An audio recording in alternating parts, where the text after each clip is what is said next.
എല്ലാവർക്കും പുതിയൊരു വീഡിയോയിലേക്ക് സ്വാഗതം. അപ്പോൾ കഴിഞ്ഞ കുറേ ദിവസങ്ങളായിട്ട് ഞാൻ വീഡിയോസ് ഒന്നും അപ്ലോഡ് ചെയ്യുന്നില്ലായിരുന്നു, കുറച്ച് തിരക്കൊക്കെ ആയിരുന്നു. അപ്പോൾ ഞാൻ ലാസ്റ്റ് വീഡിയോയിൽ ഞാൻ പറഞ്ഞിട്ടുണ്ടായിരുന്നു ഒരു അഡാർ ഐറ്റമായിട്ട് ഞാൻ നിങ്ങളുടെ മുന്നിൽ വരാമെന്ന്. സംഭവം വേറൊന്നുമല്ല, നമ്മൾ സാധാരണഗതിയിൽ നമ്മുടെയൊക്കെ ലൈഫിലുണ്ടായിട്ടുള്ള വ്യത്യസ്തമായ അനുഭവങ്ങളാണ് ഞാൻ ഈ ചാനലിലൂടെ നിങ്ങളോട് പറയുന്നത്. അപ്പം ഞാൻ അന്ന് പറഞ്ഞായിരുന്നു എനിക്കും എൻ്റെ സുഹൃത്തുക്കൾക്കും എൻ്റെ വേണ്ടപ്പെട്ടവർക്കും ഒക്കെ ഉണ്ടായ അനുഭവങ്ങൾ ഞാൻ ഈ ചാനലിലൂടെ നിങ്ങളോട് പറയുമെന്ന് ഞാൻ പറഞ്ഞിരുന്നു. അപ്പോൾ ഇത് മറ്റാർക്കും ഉണ്ടായ അനുഭവമല്ല, എൻ്റെ പപ്പയ്ക്ക് തന്നെ ഉണ്ടായ ഒരു അനുഭവമാണ്, എൻ്റെ അച്ഛന്. അപ്പോൾ ഞാനിങ്ങനെ സ്റ്റോറിയൊക്കെ ഇടുന്നു എന്നറിഞ്ഞപ്പോൾ എൻ്റെ പപ്പ എന്നെ പറഞ്ഞു തന്നൊരു കഥയാണ്. കുറേ നാൾക്ക് മുമ്പ് ഞാൻ കുട്ടിയായിരുന്നപ്പോഴൊക്കെ ഈ കഥ എന്നോട് പറഞ്ഞായിരുന്നു. പക്ഷേ ഇപ്പോൾ ഈ ചാനലിൽ ഇതിടാമെന്ന് എനിക്ക് തോന്നി, കാരണം അത്ര ഒരു അനുഭവമാണ് പപ്പയ്ക്ക് ഉണ്ടായത്. അപ്പോൾ നമുക്കിനി അനുഭവത്തിലേക്ക് കിടക്കാം. ഒരുപാട് ഞാൻ വിശദീകരിക്കുന്നില്ല. അപ്പം ഞാൻ പറയട്ടെ. അതായത് ഏകദേശം നമുക്കിത് ഒരു ഗോസ്റ്റ് സ്റ്റോറി അല്ലെങ്കിൽ ഒരു ഭയങ്കര പേടിപ്പിക്കുന്ന സ്റ്റോറി എന്നൊക്കെ നമുക്ക് പറയാൻ പറ്റില്ല, കാരണം ഇത് അതിലും വ്യത്യസ്തമായിട്ടുള്ള ഒരു അനുഭവമാണ്. ശരിക്കും ഒരു സാധാരണ ഒരു മനുഷ്യൻ്റെ ലൈഫിൽ ഇത്ര ഒരു അനുഭവം ഉണ്ടായിക്കഴിഞ്ഞാൽ അയാൾക്ക് ശരിക്കും എങ്ങനെ പ്രതികരിക്കുമെന്ന് പറയാൻ പറ്റത്തില്ല. ആ മാനസികാവസ്ഥ വല്ലാത്തൊരു മാനസികാവസ്ഥയാണ്. അപ്പോൾ ഞാൻ സ്റ്റോറിയിലേക്ക് കിടക്കാം. എൻ്റെ പപ്പയ്ക്ക് ഏകദേശം ഒരു 10-15 വയസ്സ് പ്രായമുള്ളൊരു ടൈമിൽ നടന്ന ഒരു സ്റ്റോറിയാണ്. ഈ ദീപാവലിയൊക്കെ ദീപാവലിയുടെ ദിവസത്തിൽ ഞങ്ങളുടെ നാട്ടിൽ ദീപാവലി പോകാറുണ്ട് കുട്ടികളൊക്കെ. ഇപ്പോൾ അങ്ങനെ ഒരു ചടങ്ങ് ഞാൻ കണ്ടിട്ടില്ല, പക്ഷേ പപ്പയുടെയൊക്കെ കുട്ടിക്കാലത്ത് ദീപാവലി കുളിക്കാനായിട്ട് വെളുപ്പാങ്കാലത്ത് പോകും. അപ്പം എൻ്റെ പപ്പയ്ക്ക് അന്ന് ഏകദേശം ഒരു 15 വയസ്സ് പ്രായത്തിൽ പപ്പയുടെ ഒരു സുഹൃത്തുമായിട്ട് ഇവർ തലേ ദിവസം തന്നെ പ്ലാൻ ചെയ്തു രാവിലെ ദീപാവലി കുളിക്കാനായിട്ട് പോകണം. അപ്പോൾ ഞങ്ങളുടെ നാട്ടിൽ കൂടെ ഒരു ആറ് ഒഴുകുന്നുണ്ട്. എൻ്റെ വീടിപ്പോൾ ആ ആറിൻ്റെ തീരത്ത് തന്നെയാണ്. അപ്പം ആ ആറിൻ്റെ തീരത്ത് അടുത്ത് തന്നെ എൻ്റെ പപ്പയുടെ വീടും. അപ്പോൾ രാവിലെ അവിടെ ഒരു കടവുണ്ട്. ആ കടവിൽ പോയി, അതായത് പപ്പയുടെ വീടിൻ്റെ ഇവിടുന്ന് കുറച്ച് ദൂരം നടന്നു പോകണം ആ കടവിൽ എത്താനായിട്ട്. ആ കടവിൽ പോയി കുളിക്കാമെന്ന തീരുമാനത്തിൽ പപ്പയും സുഹൃത്തും തീരുമാനിച്ച്, ആ സുഹൃത്ത് ഇന്ന് ജീവനോടില്ല, മരിച്ചുപോയി. അപ്പം പുള്ളിക്കാരനായിട്ടൊക്കെ തീരുമാനിച്ച് ചർച്ച ചെയ്ത് ഏകദേശം ഉറങ്ങിപ്പോയി കഴിഞ്ഞു. സ്വാഭാവികമായിട്ട് കൂട്ടുകാരൻ വന്നു, പപ്പയോട് പറഞ്ഞു നമുക്ക് പോകാം. അപ്പോൾ ഏകദേശം ഒരു 2 മണിയോളം ഒക്കെ ആയി, വെളുപ്പാങ്കാലത്തെ അല്ലേ. അപ്പോൾ രണ്ടുപേരും കൂടെ കുളിക്കാനായിട്ടൊക്കെ പോയി സംസാരിച്ചു. അപ്പോൾ പപ്പയുടെ ക്ഷേത്രത്തിൻ്റെ അതിലേക്കൂടാണ് പോകുന്നത്. സംസാരിച്ചു. അതിനുശേഷം രണ്ടുപേരും കുളിക്കടവിലെത്താറായി. നല്ല ഇരുട്ടായിരുന്നു, നല്ല കുറ്റാക്കുറ്റിരുട്ടായിരുന്നു. ആകാശത്തുനിന്ന് ഒരു നക്ഷത്രം പോലും ഇല്ല. ചീവീടുകളുടെ ഇങ്ങനെ കരച്ചിൽ മാത്രമാണ്. പക്ഷേ രണ്ടുപേർക്കും ഭയം എന്ന് പറഞ്ഞൊരു വികാരം ഇല്ലായിരുന്നു, കാരണം കൂട്ടുകാരൊക്കെ ആയിട്ട് സംസാരിച്ച് ഇങ്ങനെ നോർമലായിട്ടുള്ള ഒരു സംസാരത്തിൽ പോയിക്കൊണ്ടിരിക്കുക. പെട്ടെന്ന് അവരുടെ മുന്നിലേക്ക് വലിയൊരു തെങ്ങിൻ്റെ ഓല വന്ന് വീണു.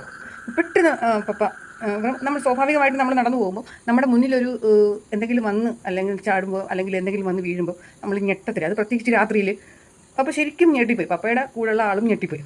പക്ഷേ ആ ഞെട്ടൽ പപ്പയെ യാഥാർത്ഥ്യത്തിലേക്ക് എത്തിക്കുകയായിരുന്നു. അതുവരെ ഉണ്ടായ അനുഭവങ്ങൾ പപ്പയുടെ ഓർമ്മകൾ മാത്രമായിരുന്നു. അതായത് ഒരു ഡ്രീമിൽ എന്ന പോലെ സഞ്ചരിച്ചിട്ട് അവിടെ എത്തുകയായിരുന്നു പുള്ളിക്കാരൻ. സത്യത്തിൽ കൂട്ടുകാരൻ വന്നിട്ടില്ലായിരുന്നു, ഒറ്റയ്ക്കായിരുന്നു. പക്ഷേ ഉപബോധ മനസ്സിൽ കൂട്ടുകാരൻ വന്ന് വിളിച്ചു. ഏകദേശം കൂട്ടുകാരനോടൊപ്പം സഞ്ചരിച്ച് വർത്താനമൊക്കെ പറഞ്ഞ് കുളിക്കടവിലെത്താറായി. ഒരു 2 സെക്കൻഡ് കൂടെ കഴിഞ്ഞിരുന്നെങ്കിൽ കുളിക്കടവ്, അതായത് ആറ്റിലേക്ക് എടുത്ത് ചാടിയേനെ കുളിക്കാനായിട്ട്.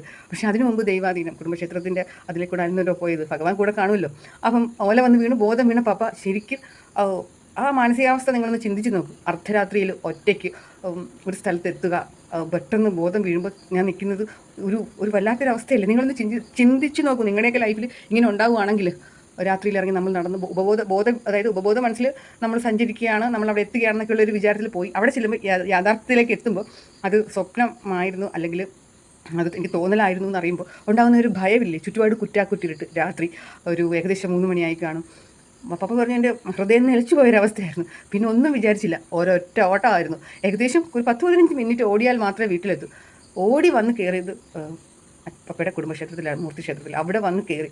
അപ്പോഴാണ് പുള്ളിക്കാരൻ ശരിക്കും പറഞ്ഞു കഴിഞ്ഞാൽ ഒരു ധൈര്യം വന്നത്. അതുവരെ ഓട്ട ലൈഫിൽ ഇന്നേ വരെ മറന്നിട്ടില്ല. അപ്പോഴേക്ക് ഇപ്പോൾ ഏകദേശം ഒരു 80 വയസ്സിൻ്റെ അടുത്ത് എത്തിയിട്ടും ഈ ഓർമ്മകളൊന്നും പോയില്ല. പുള്ളിക്കാരൻ നന്നായിട്ട് ഇത് ഓർത്ത് പറയുമ്പോൾ മുഖത്തെ എക്സ്പ്രഷൻ കാണണം, കാരണം അന്ന് അനുഭവിച്ച ആ പേടി ആ മുഖത്ത് നമുക്ക് വായിച്ചെടുക്കാൻ പറ്റും. ഒരു അധ്യാപകനായതുകൊണ്ട് പുള്ളിക്കാരൻ എല്ലാ കാര്യങ്ങളും ഓർത്തെടുത്ത് വെക്കുന്നുണ്ട്. അപ്പോൾ തിരിച്ച് വന്ന് കിടന്നു.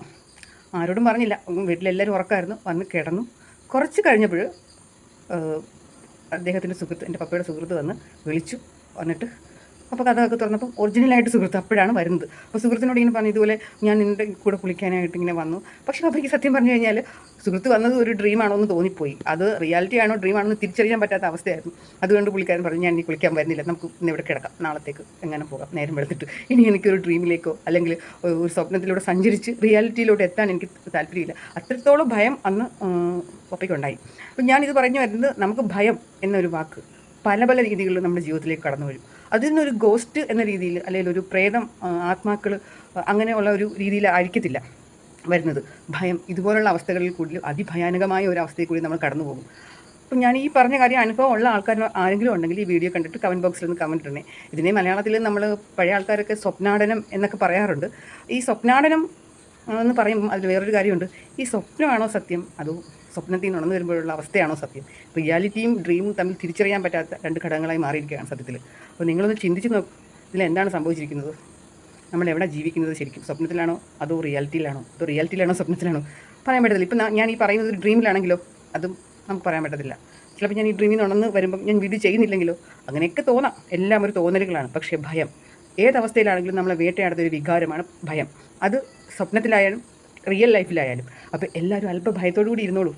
അടുത്ത വീഡിയോ നമുക്ക് കാണാം. Okay bye. ഇന്നത്തെ സ്റ്റോറി ഞാനൊരു വൈൻഡപ്പ് ചെയ്യുന്നു.